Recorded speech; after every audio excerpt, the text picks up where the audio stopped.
Members will take their seats. Veuillez vous asseoir.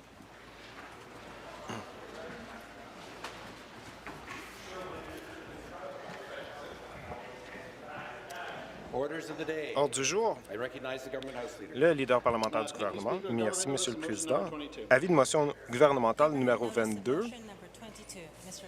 Monsieur Bethlenfalvy. Le ministre des Finances.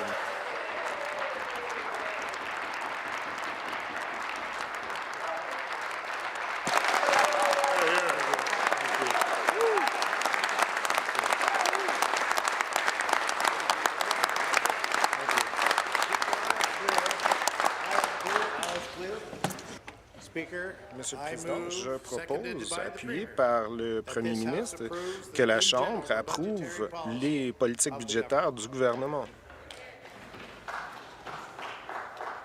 Le ministre des Finances a proposé, appuyé par le Premier ministre, que la Chambre approuve la politique budgétaire du gouvernement.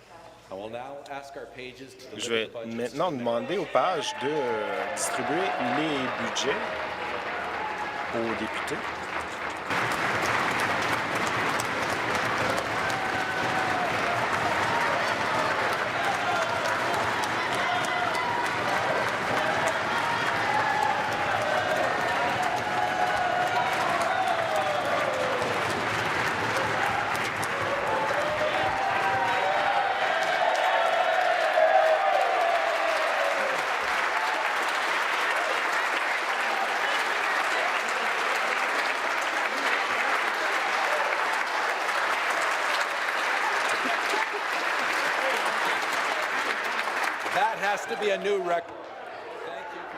Ça doit être le plus rapide à date.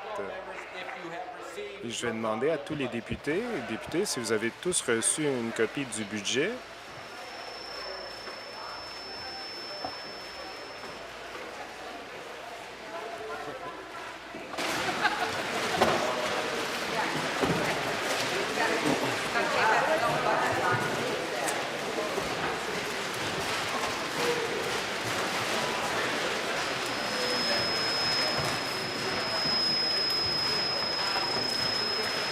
I recognize the Minister of Finance. Le ministre des Finances.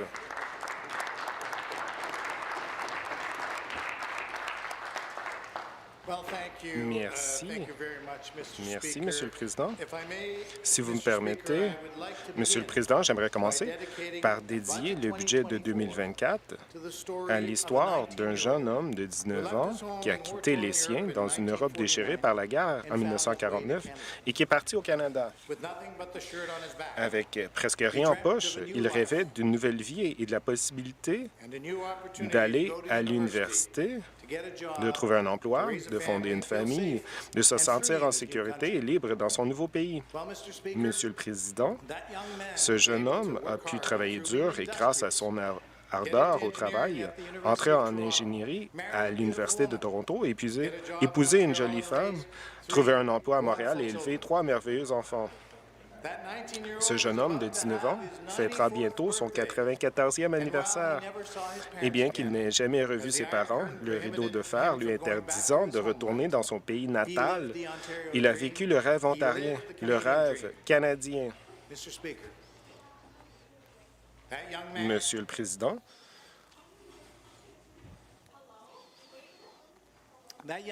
ce jeune homme qui est venu au Canada est mon père.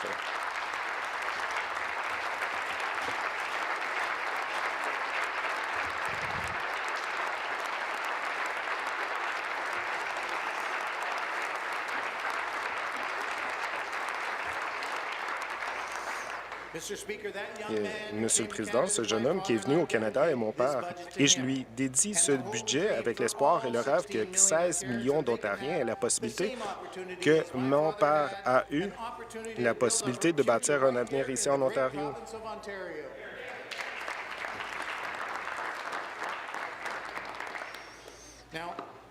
Au nom du Premier ministre et de l'ensemble de notre gouvernement, je suis heureux de vous présenter le budget de l'Ontario de 2024, notre plan pour bâtir un Ontario meilleur. Au nom du Premier ministre Ford et de l'ensemble de notre gouvernement, Je suis heureux de vous présenter le budget de l'Ontario de 2023-24, notre plan pour bâtir un Ontario meilleur. Now, Mr. Speaker, as I'm sure Eh you bien, are, Monsieur le Président, comme vous le savez sans doute, le budget est un document tourné vers l'avenir. C'est une feuille de route, un plan. C'est notre plan pour rebâtir l'économie de l'Ontario. Ce budget rassure les marchés et surtout, il donne à la population le sentiment que le gouvernement est prêt à toute éventualité, qu'importe les embûches que l'économie nationale ou mondiale pourrait nous tendre. Mais avant de me tourner vers la route à suivre, Monsieur le Président, j'aimerais nous faire voir rapidement le chemin que nous venons de parcourir. Le constat sera en grande partie sans surprise pour les Ontariens. L'année a été difficile. La vie a rarement été aussi chère. Voilà des mois maintenant que la Banque du Canada procède à des hausses successives des taux d'intérêt à un rythme sans précédent, les portant au niveau historique atteint récemment. Le rythme et la fréquence des hausses des taux bancaires ont été pénalisants, surtout pour les propriétaires dont les versements hypothécaires ont parfois augmenté de plusieurs milliers de dollars. Pire encore, la taxe carbone du gouvernement fédéral tout coûte plus cher. De l'épicerie à l'essence, les gens de l'Ontario qui ne rechignent pas à travailler ne peuvent échapper au coût élevé de la taxe fédérale sur le carbone. J'ai peine à croire que je suis sur le point de vous dire cela. Le gouvernement fédéral est prêt à augmenter la taxe sur le carbone. C'est sidérant. La population de l'Ontario, la population du Canada ne peuvent pas se le permettre. Mais je reviendrai plus tard sur ce point, Monsieur le Président. Nos finances publiques ne sont pas non plus à l'abri de l'incertitude économique. Quand même, Monsieur le Président, et c'est peut-être une observation surprenante de la part d'un ministre des Finances, mais permettez-moi de vous le dire clairement, la pression qui accompagne la gestion d'un budget de gouvernement n'est rien en comparaison des pressions auxquelles font face de nombreuses familles dans la gestion de leur budget familial maintenant que tout coûte plus cher, ou en comparaison des difficultés d'un propriétaire d'une petite entreprise.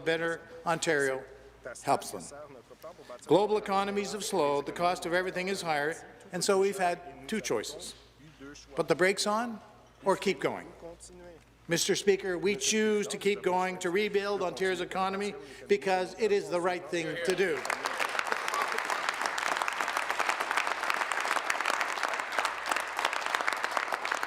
Mr. Speaker, we choose to keep going to rebuild Ontario's economy, and I think about the leaders who have come before. It was less than a month ago that our country lost one such statesman in the Right Honourable Brian Mulroney.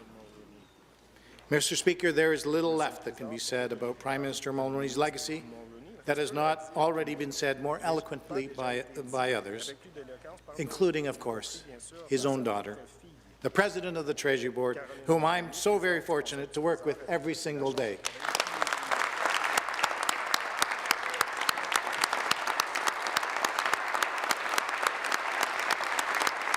Time in office to have the courage to implement the big ideas and try to accomplish big things for our fellow Ontarians. And in this budget, this is exactly what we intend to do.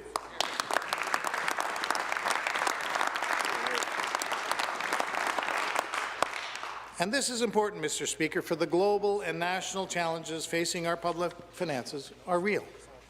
Just as families and businesses are not immune to economic uncertainty, neither is government. Despite these challenges, we are delivering on our plan to build by investing and attracting better jobs. We're building roads, we're building highways, we're building public transit, all the while keeping costs down for families and businesses. And as you know, we consult widely with leading public and private sector economists in the establishing of our projections for future economic growth and inflation. And these projections now show that while economic growth is expected to significantly slow in the coming year, private sector forecasters are cautiously optimistic that it will not drop into negative territory before rebounding in subsequent years. Likewise, we project inflation, as measured by the Consumer Price Index, to fall under 3% this year before settling around 2% in the following 2 years. And as inflation returns to the Bank of Canada target, we expect and continue to urge that interest rates should also decline. In fact, the people of Ontario are counting on it. The encouraging data is there, Mr. Speaker. There's a light at the end of the tunnel. We can see it. But that said, we are not out of the tunnel quite yet. The question is therefore straightforward. What are we to do today with the hand that we've been dealt? And there are options. There are choices. One choice would be to put the burden on taxpayers, to raise taxes, tolls, tuitions, or fees. Well, we are not going to do that. Rest assured.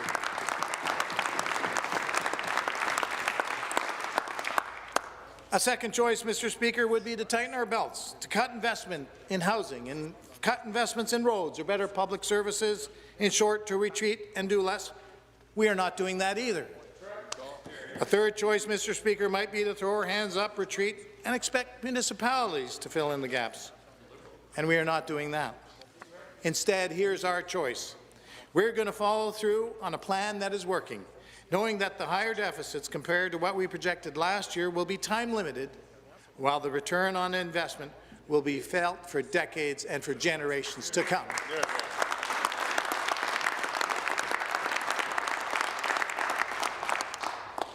And, Mr. Speaker, we will continue on our path to a balanced budget. We told the people that we were going to invest in more roads and highways. And does this budget invest in more roads and highways, I ask you? Yes. We told the people that we were going to invest in more transit. And does this budget invest in more transit? Yes. And we told the people of Ontario that we were going to invest to build more houses. And does this budget invest in more houses being built? And we told the people that we would do everything in our power to keep costs down. No new taxes, no new tolls, no new fees. And we have done that, Mr. Speaker. In fact, we've taken action after action that together are saving the hard-working people of Ontario thousands of dollars each and every year. Under the leadership of Premier Ford, this government scrapped the tolls on the 412 and 418 in Durham region, a move that will save drivers $68 million by 2027.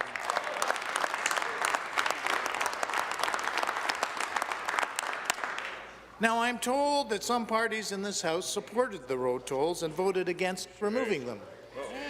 Well, Mr. Speaker, as someone who represents a Durham constituency myself, I have yet to find a driver in the community who shares the Liberal Party's enthusiasm for a more expensive community. And to that end, Mr. Speaker, here's what the Get It Done Act does. We're proposing to enshrine into law the freeze on Ontario driver's licenses and photo card fees. And we're finishing the job when it comes to scrapping the license plate sticker fee by automating the license plate renewal process. And these measures will save the people of Ontario an additional $66 million over the next 5 years and hours of paperwork. And, Mr. Speaker, I would be remiss if I did not point out one more thing the Get It Done Act would do.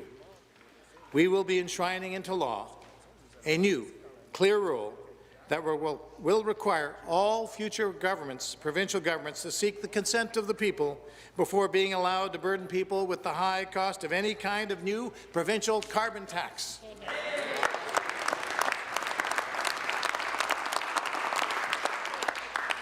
Now, Mr. Speaker, we are in a pivotal moment in which leaders from all levels of government, all parties, all across Canada, need to stand up against the federal carbon tax and the suffering it has caused.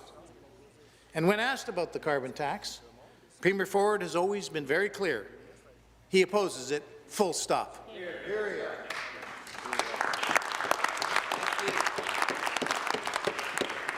It's a simple answer to a simple question.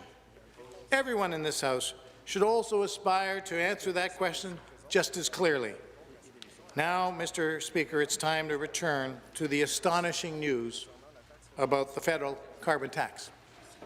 In a few short days, on April 1st, in fact, the federal government is set to increase the carbon tax by 23%, with so many people already hanging on by a thread. It's astonishing, Mr. Speaker. The Bank of Canada has said the carbon tax is increasing inflation. And when factoring in both fiscal and economic impacts, the Parliamentary Budget Officer has said most Canadians will pay more in carbon taxes than they will see in rebates. Mr. Speaker, while we need the federal government to pause or cancel their carbon tax increase, We will continue to do what we can to help people manage the impact. And that is why I'm so proud to announce that our government is proposing to extend our gas and fuel tax cuts until the end of 2024.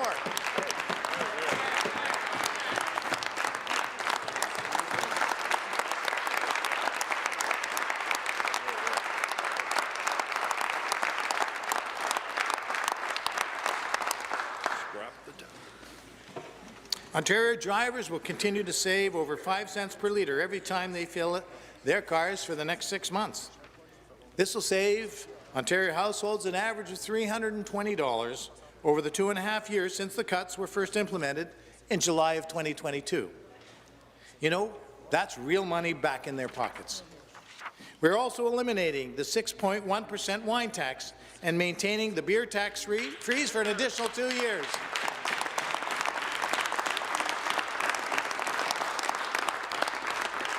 As well, Mr. Speaker, a freeze on college and university tuitions for at least 3 more years.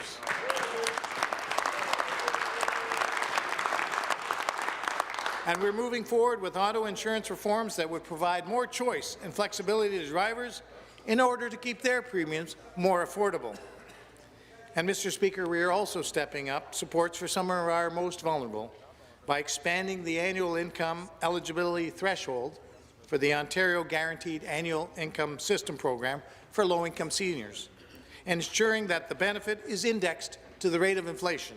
And this one move will result in about 100,000 more Ontarian seniors receiving support, while increasing the support that eligible seniors get.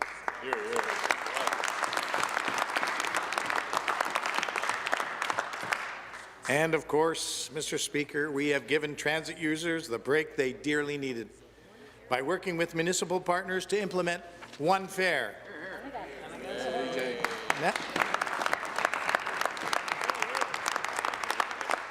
Now you only need to pay once when connecting from GO Transit, TTC, Brampton, Durham Region Transit, My Way, and York Region Transit. And Mr. Speaker, I have a pop quiz for you and the other members here. Do you know how much the average daily rider will save each year as a result of one fare? $1,600. This side gets an A.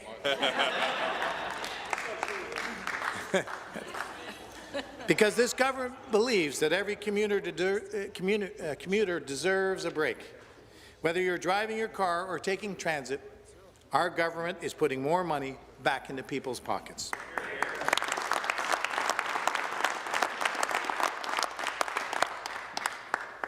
Now, Mr. Speaker, making it cheaper to drive or take transit is just one part of the equation.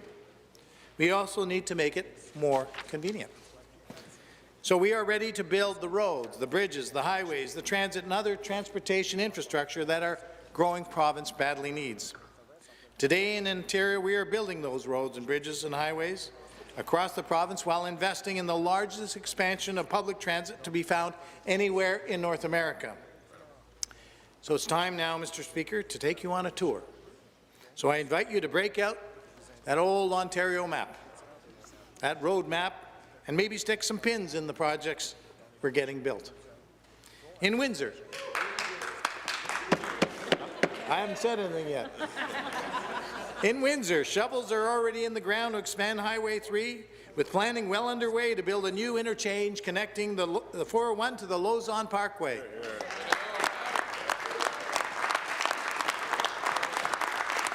And we are now supporting a new interchange at Banwell Road and EC Road Expressway to support the Nexstar Energy EV battery plant.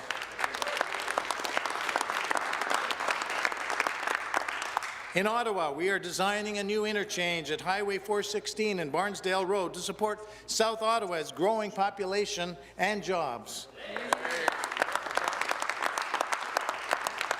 And here in the GTA, we are advancing Highway 413, which will finally provide much relief to the GTA, saving drivers 30 minutes on their commute and supporting 3,500 jobs each year.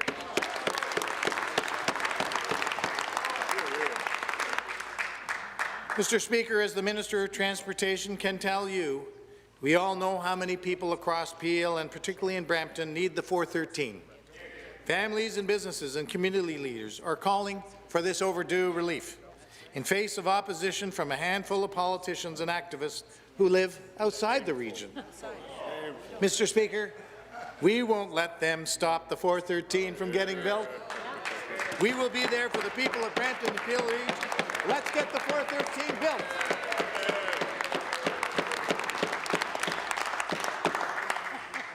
Mr. Speaker, we could say the same thing about York region, where we are going to build the Bradford bypass to give local drivers some badly needed relief.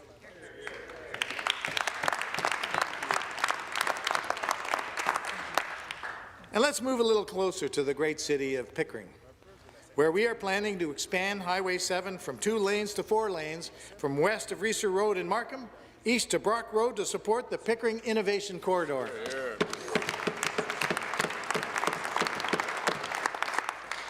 And we're taking the next step in finally getting the Highway 7 project widened between Kitchener and Guelph by advancing construction on the Frederick Street Bridge. Now, Mr. Speaker, keep that road map open because we have a few more pins to stick in that old map. And here's a sampling of the work underway. We're also adding high-occupancy vehicle lanes to Highway 404 from the 407 to Major Mackenzie. In the Niagara region, we're moving forward with the QEW Garden City Skyway Bridge twinning project.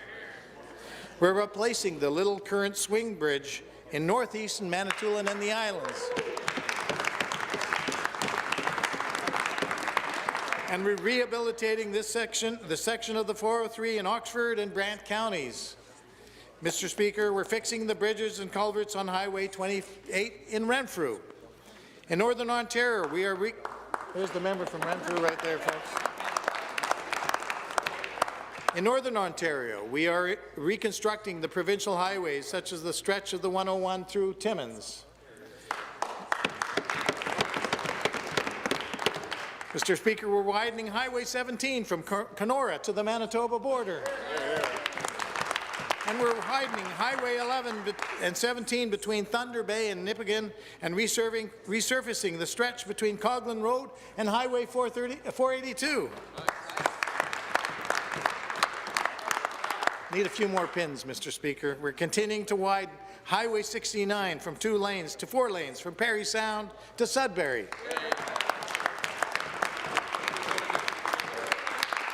And in Wellington County, we're constructing a new interchange on Highway 6 as advance work for the Morrison bypass.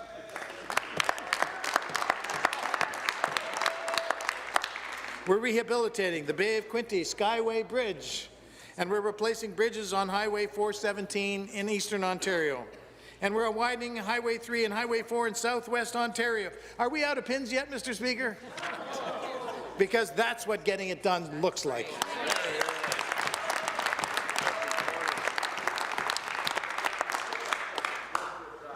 Well, I hope the members opposite in this legislature are paying attention, Mr. Speaker. While some politicians don't believe in investing in roads and highways, we will not abandon every person in Ontario who is counting on us to deliver. That is why we are uploading the Gardner and DVP to make sure these critical highways will be maintained for people to get to work or get to home to be with their families. We will keep Ontario moving, and that includes transit. And we might as well get a few more pins ready for our map, Mr. Speaker. And let's start in Mississauga and Brampton, where we have a few members. We're expanding the Hazel-McCallion Light Rail transit line, including a 2-kilometre extension and loop in Mississauga through to Confederation Parkway, as well as a stretch into Brampton Highway. Mr. Speaker, this is the right time to make this investment in these fast-growing communities. And Mr. Speaker, we are proud to bring back 2 daily trips on the Milton Go line every single weekday, moving forward with our plan to provide 2-way all-day go service to Milton.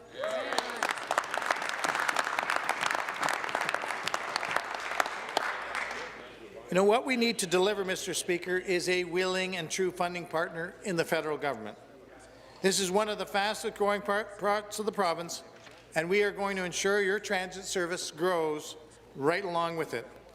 We're also well underway on no fewer than 4 priority subway projects in the GTA, including the Ontario line, the Scarborough Subway East Extension, the Yonge North Subway Extension, and the Eglinton Crosstown West Extension. Mr. Speaker, this is the largest transit investment in North America, and we are not slowing down. We're investing in GO expansions in Kitchener, from Oshawa to Bowmanville and Niagara, making new investments in GO stations in Bramalea, Aurora, and Stouffville, all part of one seamless transit network. All part of one seamless transit network, one fare, more communities served, more comprehensive service. Mr. Speaker, the GTA deserves better transit. Let's get it done.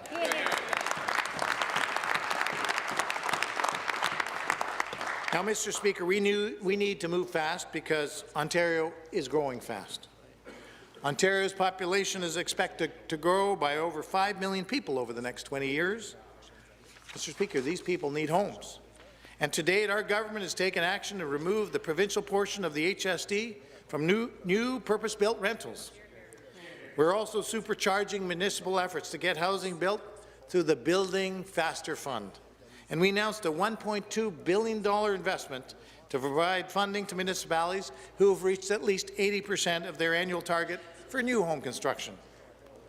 Milton is a great example of how that fund is encouraging housing construction. In fact, Milton, they did not just meet their housing construction target, Mr. Speaker, they exceeded it with over 1,900 new housing starts, a full 27% above their target.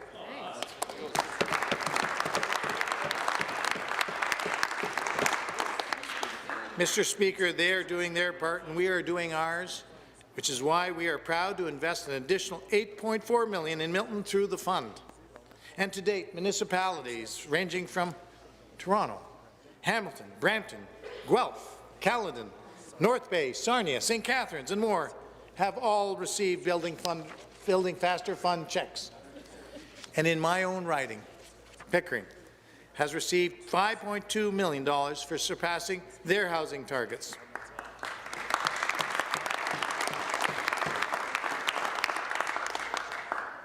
But we didn't stop there, Mr. Speaker. In January, the Premier told the Association of Municipalities of Ontario that we would be expanding the eligibility for the fund to include housing-enabling infrastructure.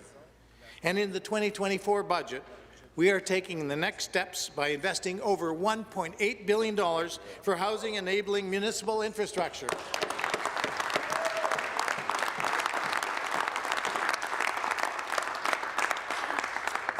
It starts with waste and wastewater, which is why we are increasing our investment in the Housing Enabling Water Systems Fund. In fact, we are more than quadrupling it to $825 million. And this funding will unlock more housing opportunities by helping municipalities repair, rehabilitate and expand water and wastewater infrastructure. And, Mr. Speaker, this is vital to getting more homes built faster. We will also be providing municipalities with improved flexibility on financing for housing enabling water and wastewater projects under the Infrastructure Ontario Loan Program. And, Mr. Speaker, we are also investing $1 billion in a new housing infrastructure program that municipalities can access to build housing enabling infrastructure. This includes water projects, but it also can include transportation projects like roads and bridges. $1.8 billion, Mr. Speaker, in total.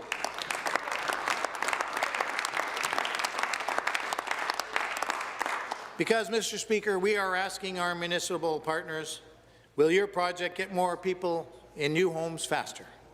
And if they can demonstrate that the answer is yes, we are saying, well, we want to help. Our government is saying yes to building more housing-enabling infrastructure, so this complements the $1.2 billion that was announced in the Building Faster Fund to enable faster home construction right across the province. Now, Mr. Speaker, we're doing our part, and we need the federal government to do the same. To date, housing-enabling infrastructure has been a gap in federal housing programs. We're prepared to work with the federal government to correct this and get it done. So our message to the feds is this: We're doing it. Let's work together. Let's get things built. People are counting on us. Let's get it done. Here, here.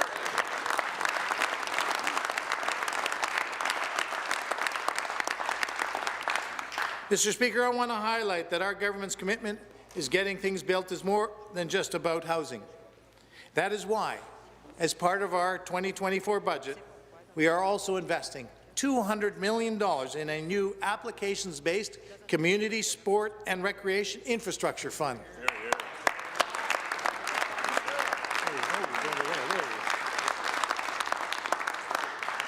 This will support new and improved sport, recreation and community facilities right across Ontario. Because our growing population, not only do they need homes, new homes and critical infrastructure, they need sports and recreation centres too. They need rinks and gyms and arenas right across this province. These facilities are often the centre of entire communities where families get together, particularly in rural Ontario. They are key outlets for improving physical and mental health, including for families with children and seniors. They are centres of local sports and community scenes, and they help bring the entire community together in civil life. And to continue our commitment to get things built, we are launching the Infrastructure Bank, the Building Ontario Fund, with an initial $3 billion that is ready to invest and ready to build. Mr. Speaker, we're getting it done.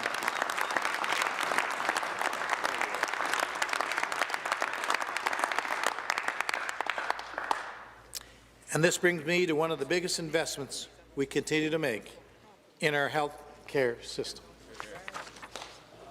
That is why, as our plan to build, we are investing an additional 4% on average this year in our public hospitals, including investments that will maximize and expand our surgical system in order to keep bringing down those surgery wait times.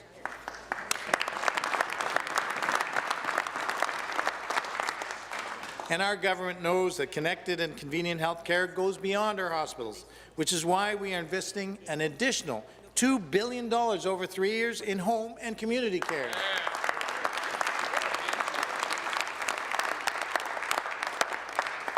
And this commitment extends to the long-term care system. We all know that building long-term care homes reduces pressures on our hospitals. That's why we are investing $155 million next year to increase the construction funding subsidy to support the cost of developing or redeveloping a long-term care home.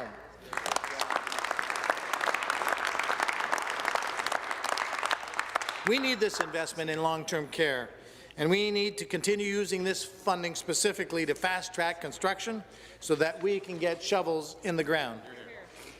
But, Mr. Speaker, as I think every member of this House knows, health care is about more than buildings. It is about the people. And here there's always more work to do, but we are acting with urgency to get the right people in the right places to make the biggest differences for patients.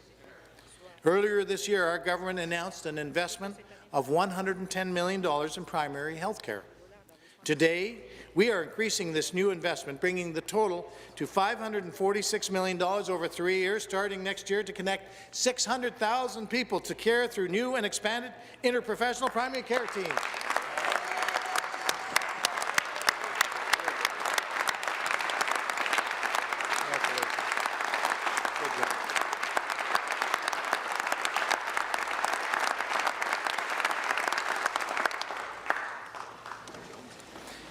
No, Mr. Speaker, we expanded the Learn and Stay program to help the shortage of healthcare workers in underserved communities as well, in the north, in the east, and of course the southwest. We're investing $45 million over 3 years to enhance the Northern Health Travel Grant Program to mitigate the financial burden of medical-related travel for people in northern communities, as well as investing $50 million for northern and rural communities to recruit and retain healthcare workers.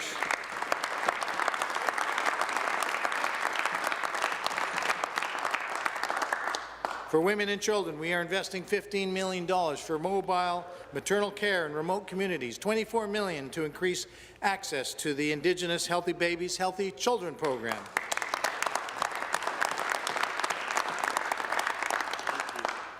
And, Mr. Speaker, I'm very pleased to announce the first new medical school in Canada that is focused on training family doctors with York University in Vaughan.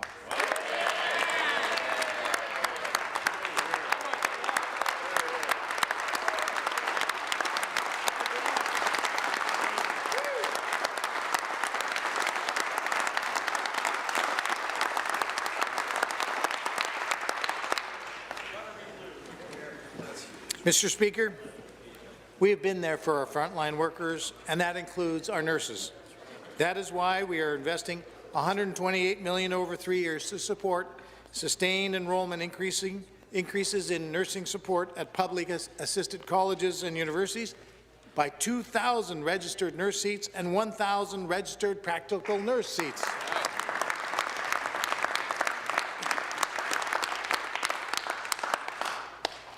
You know, and Mr. Speaker, as we have since day one, our government will continue to invest in more supports for people with mental health and addiction issues.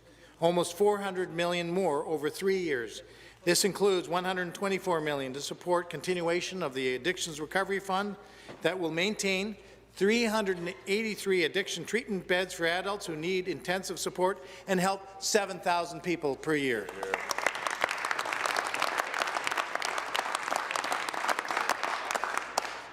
Now we'll move next to education, Mr. Speaker. Our government is continuing to build, including nearly 300 school-related projects, including childcare, of which there are 100 or more currently under construction, and making sure our students have the fundamental skills they need to succeed in work and life.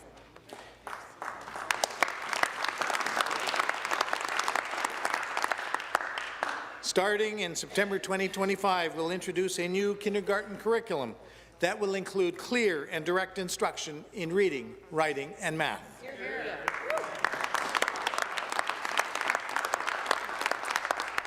We are also investing $15 million for new digital math tools to help all students succeed. And our vision for education includes everybody, which is why we're investing $18 million in new special education funding to help those kids who need help the most.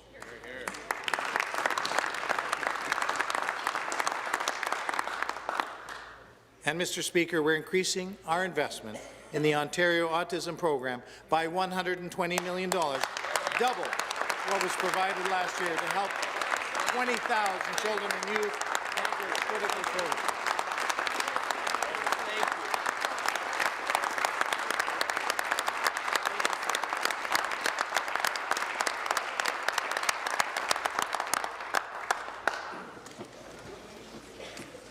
In the post-secondary system, Mr. Speaker, our government understands the importance of financial stability for institutions to ensure continued high-quality education experiences for students.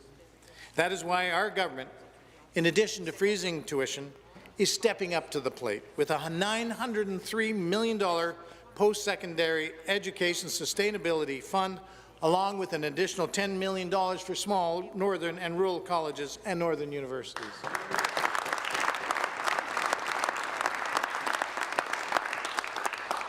We are doing our part, and now we expect universities and colleges to do their part. That is why we introduced legislation that will require colleges and universities to provide students and parents with clear information about all ancillary fees and other student costs, such as textbooks. Earlier this year, we also announced a $16.5 million into the Black Youth Action Plan's Economic Empowerment Stream, which is supporting better outcomes for over 60,000 Black children, youth, and families in Ontario.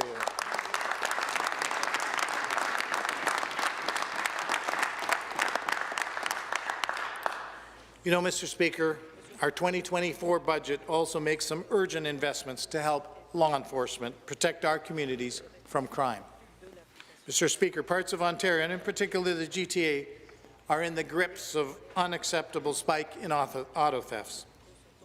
And just as the organized crime rings behind auto thefts are becoming increasingly sophisticated, so too must we.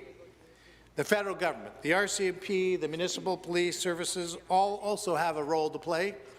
But our message to the Government of Canada is that we are at the table and prepared to do our part.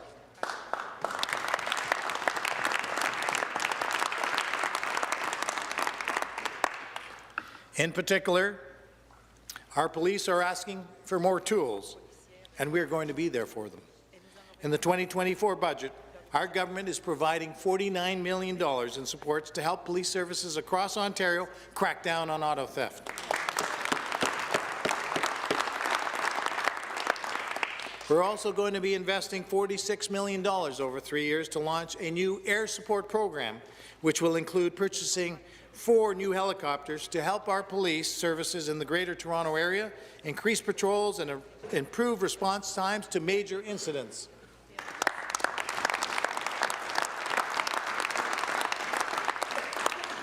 You know, Mr. Speaker, these helicopters will help police crack down on auto theft, as well as street car racing, carjacking, impaired driving, while assisting in apprehending violent criminals and locating missing persons. Our budget will also invest $30 million to provide new protective equipment to fire departments in rural Ontario communities. We have always had the backs of our first responders who have ours.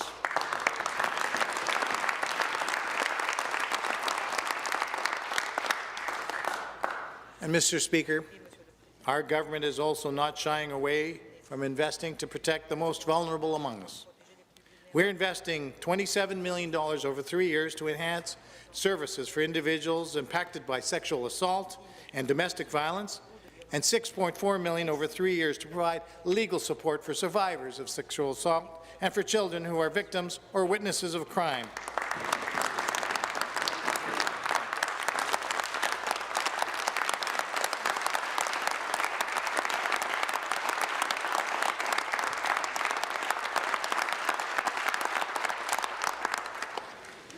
And Mr. Speaker, we are able to make all of these investments precisely because we are rebuilding Ontario's economy in every sector, in every region of this great province.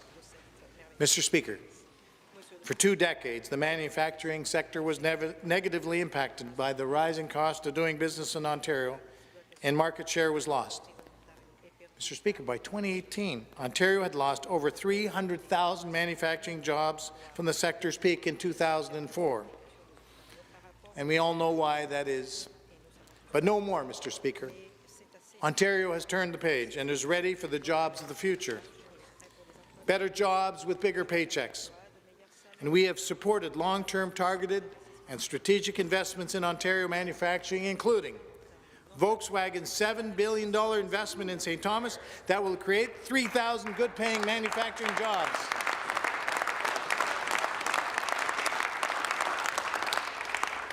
Including the $5 billion Nexstar Energy investment in Windsor that will employ 2,500 more workers to make electric vehicle batteries.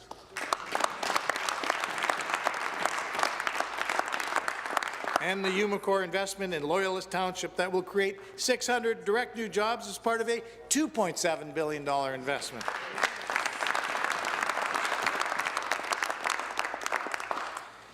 You know, Mr. Speaker, everybody loves a comeback story. Ontario is one of the heavyweight champions of auto manufacturing.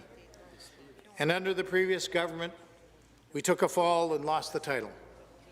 But now we're coming back, Mr. Speaker, and we're investing to become better than ever. Mr. Speaker, Ontario is back.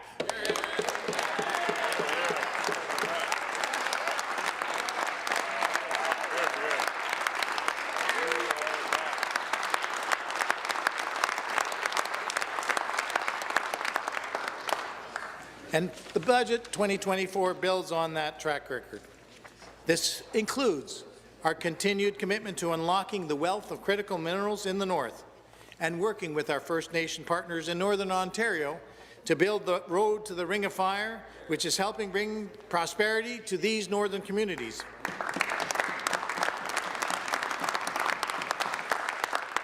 And so we are pleased to announce an additional $15 million over 3 years to support the Critical Minerals Innovation Fund.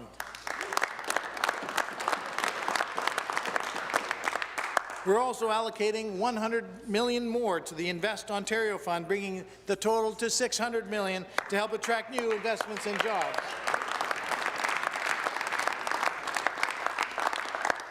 Mr. Speaker, the 2024 budget is a continuation of a plan that is working and working well. If you want to put people to work in Ontario, then Ontario wants to work with you.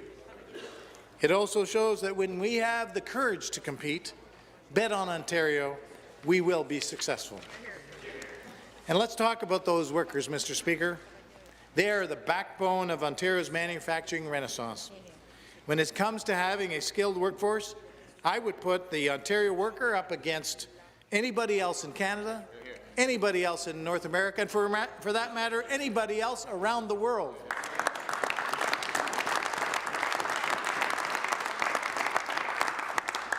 Ontario's workers are central to Ontario's plan to build.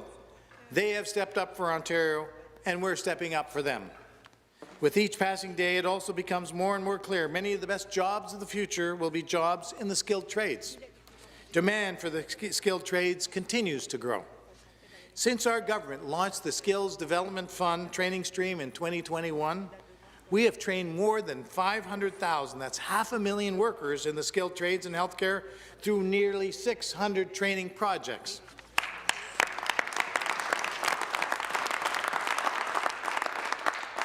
And in the 2024 budget, we are taking this program that is working and investing an additional $100 million to help job seekers advance their careers.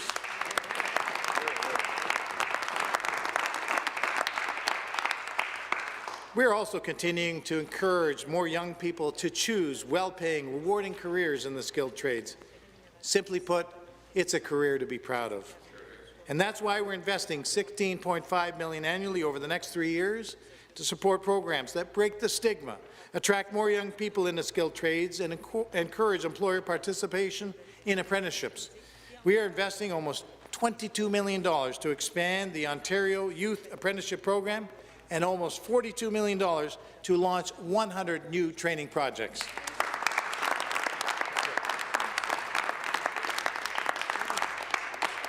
Mr. Speaker, whether it is workers, patients, or small businesses, drivers frozen in gridlock, or young families frozen out of the housing market, our government is making our position clear. We are not stepping back from the investments that matter, nor are we going to increase the burden on you. By making these investments now, we can support our growing province. We have a plan.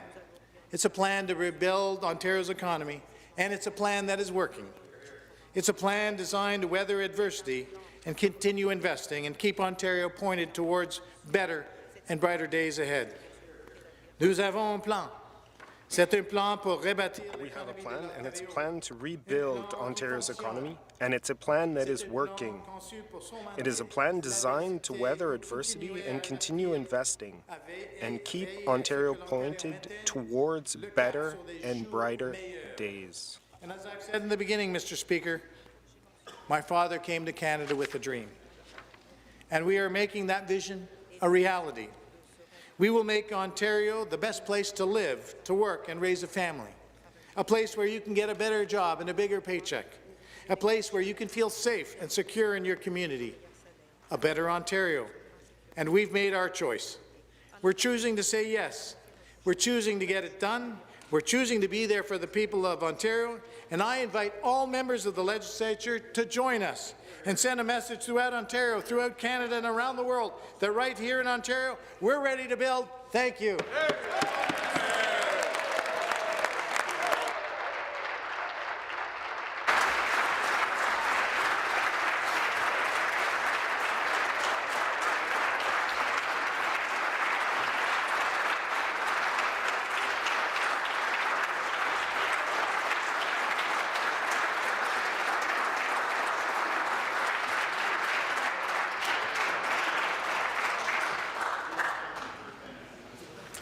I recognize the member for Waterloo. Thank you very much. We have some things to say, but we will say them another time. I move adjournment of the debate. The member for Waterloo has moved the adjournment of the debate. Is it the pleasure of the House that the motion carry? Carried. Minister of Finance. Thank you, Mr. Speaker. Monsieur le Président, I move that leave be given to introduce a bill entitled An Act to Implement Budget Measures and to enact and amend various statutes, and that now be read for the first time.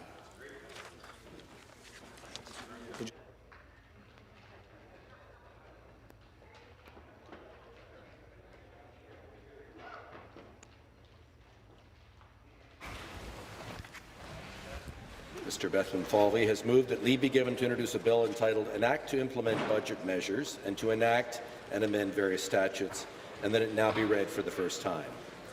Is it the pleasure of the House that the motion carry? Carried.